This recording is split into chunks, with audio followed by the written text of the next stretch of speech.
Hello everyone, and welcome to part 2 of my Mario Goes to Hell walkthrough.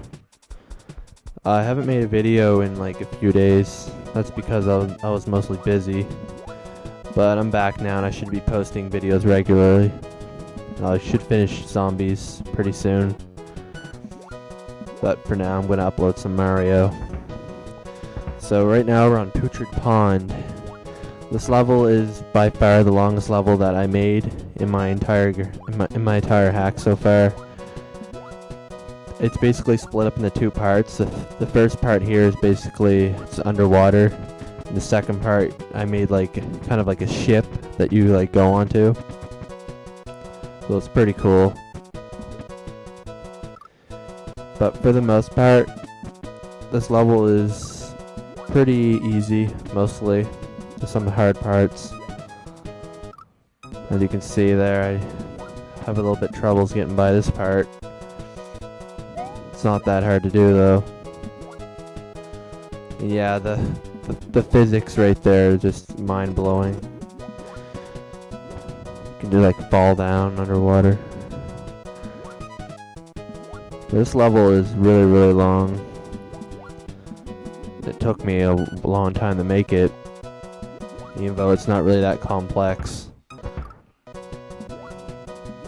So you can see the pufferfish up there, that follows you throughout the entire level.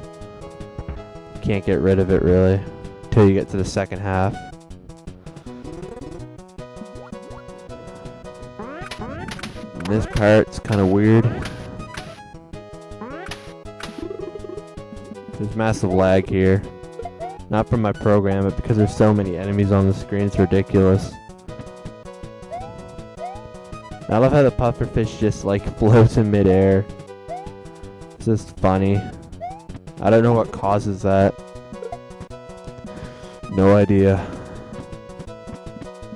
There's a lot of problems with this hack that I need to fix. Because as I was playing, like some of the Yoshi coins I placed in the levels are like impossible to get to. So I'm gonna have to go back sometime and edit that.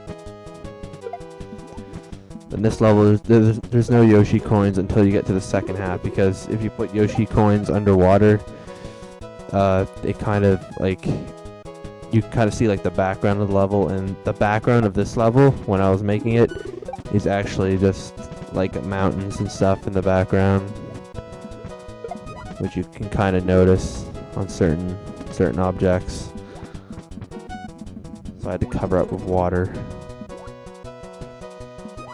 So this part is pretty much a big gigantic maze with a lot of dead ends, but since I made the hack, I know the right place to go. But first time players would probably get lost and the time would run down. But in most of these levels I'm generous and I give you a lot of time to beat the levels. In some levels I like to put the time as 666. Because of course this is Mario Goes to Hell. You have to have 666 everywhere. This game is like crazy, ridiculously insane. It's not as hard as Kaizo Mario, but it's hard. This part's pretty tedious. This whole underwater part of the level's pretty tedious actually. I don't know what I was thinking when I made it. I just wanted to make a really long level. And I forgot to address the music in this level. The music in this level is from Mega Man 1, and it's Elec Man's music. Except it kind of loops over pretty early. I don't know why. Like a lot of the music I put in this game that are from other games, they loop like very early. It doesn't play the whole song. But I don't know how to fix that, but whatever. So this part's kind of a maze too, and I went the wrong way there at first. But then I remembered. This part is really tricky. As you can see, that pufferfish blocks the exit there. You have to kind of go off the screen and quickly go up and enter the pipe. like that. So it's kind of tricky. So now we're in the second half of the level, which is like the ship part of it. As you can see, I just got a Yoshi coin. The music is from Sonic 1. Any Sonic fans probably recognize it. It's the Marble Zone music. Big fan of Marble Zone. There's even a level that I made in World 4, I believe, called Marble Pond or something like that. I haven't played that level. Like, I think I only played it once. I only tested it out once. That's one of the newer levels I made. But I haven't made any levels for quite a while now. Because like I said in the last part, I'm just taking a big long break. So there's a Yoshi coin over here hidden under the ship, the second ship. I put them in really tricky spots, and you don't have to get the Yoshi coins. It's not like you have to. But if you get all 5 in a level, you get a 1-up. I don't really need 1-ups, but I try to go for them anyway. So if I die, I can just rewind. Also in this part, you guys might be disappointed, but I only cover 2 levels in this part, just because the 2 levels that I do happen to be really, really long and frustrating. Not so much this being frustrating, but the next one's very frustrating. And I already recorded gameplay for the next part, and I believe I covered a couple levels. This part's kind of tricky.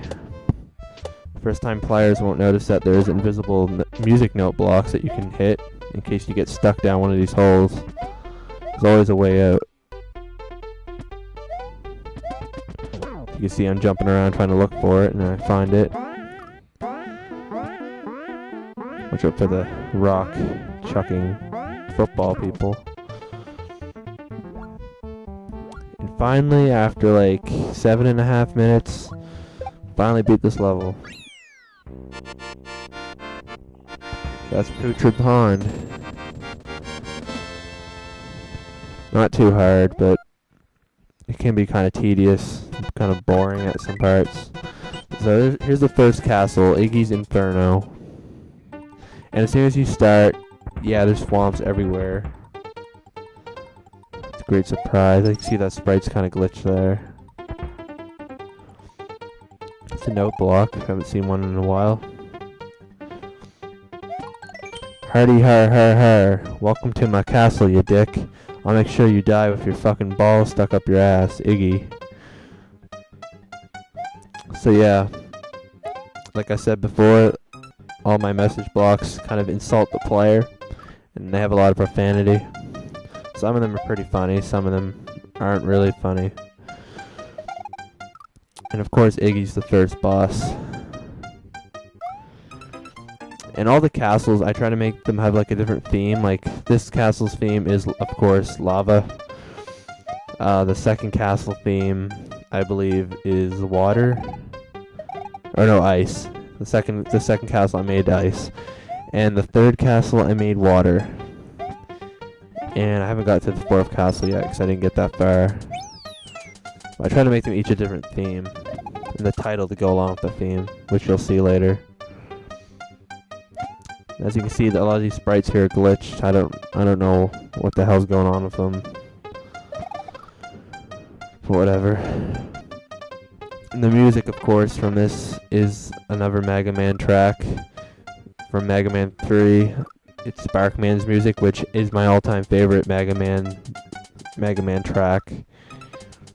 I made it as the castle theme. As you can see, I'm really struggling trying to get over these blocks here. It's kind of embarrassing because it's just simple jumping. I finally do it. This part I was supposed to, like, at this part I was trying to, like the background, kind of like the coal, I was trying to make like kind of like a furnace or something like that. Right here I failed pretty bad. I rewind too much and I end up having to make this really hard jump over again, which I somehow got first try before. So, yeah, this part's kind of tedious and boring. All you see is me die like a shitload of times. I forgot to mention I'm playing this with a keyboard because when I try to play this hack with my PS2 controller using my USB thing, it's really hard to play. So I use my keyboard for this, and I use my PS2 controller for like Zombies Ate My Neighbors and all the other games. Here's a bunch of little fuzzies, I like to call them. Or Sparkies. I think they're called Sparkies. Not sure. This part's pretty easy for the most part. I keep on falling though for some reason, like a dumbass. Gotta watch out how you jump though.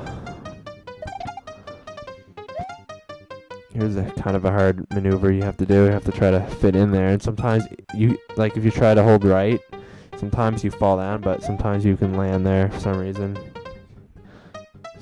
Just gotta get lucky. Some big ass Sparkies here. Wait for it to go around.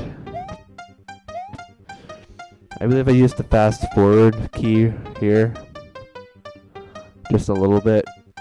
Because you have to wait for that Sparky to go all the way down and off screen to get by this part here, as you'll see. So you have to do that little maneuver. Okay, as I said earlier, I have to edit some of these placements of the Yoshi coins, and here's the first one. There's no way you can get to that Yoshi coin. I tried and tried, there's no way. Because of the escalator. It makes it really hard to get it. So I'm going to have to move that somewhere else. Probably move it like down a little bit. That's the first part of this level. Here's the second part of the level, which is just a long hallway with swamps everywhere that you have to spin jump across. If there are people who think that you can just run underneath them, I put those piranha plants there so that you can't do it. So you have to spin jump. As you can see, I barely make it. Really hard to get to that door. And I don't know how to hack this boss level. I don't think it's actually possible to hack it. There's some boss levels you can hack though, like the second one. Second boss, and I believe the third boss. You can't hack the first one. So that's the castle, and I hacked this little message here. Congratulations on raping that little fucker. Now maybe you can stop dicking around and continue your fucking journey, you ass fucking bastard bitch. Poor Iggy. So yeah, as you can see, another insult aimed at the player. That's the first world completed. Now we're on the second world, which we'll get to in the next part, Forest in the Sky. So stay tuned, everyone.